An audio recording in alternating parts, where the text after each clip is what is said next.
నువ్వేం మాట్లాడకు. సరే, హోటల్ నేను తీసుకుంటున్నాను అంతే. అలాగే తీసుకుందాం. ముందు ఈ హోటల్ పర్మిషన్ సర్టిఫికేట్, ఈ ప్లేస్ కి సంబంధించిన మదర్ డాక్యుమెంట్స్ తీసుకురండి.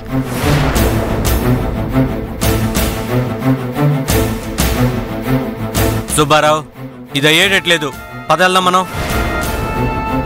సురేష్, నువ్వు నీ భార్య వెళ్ళండి. వేరే పార్టీ రెడీగా ఉన్నారు, వాళ్ళని పిలిచి ఇచ్చేస్తాం.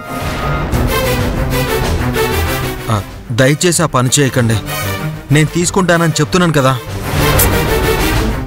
ఏ వివరాలు అడిగినా మాట దాటేస్తున్నారు. అలాంటప్పుడు ఎలా తీసుకుంటాం సురేష్? ఇందులో ఏదో గోల్మాలుంది. నేను చదువుకున్నవాణ్ణే, నాకన్నీ తెలుసు. నువ్వేం మాట్లాడుకో. చదువుకున్నవాడివైతే హోటల్ డాక్యుమెంట్స్ అన్నీ కరెక్ట్గా ఉన్నాయో లేదో చూసుకొని తీసుకోవాలి. మీరు బయటికి వెళ్తే మేము వేరే పార్టీని చూసుకుంటాం.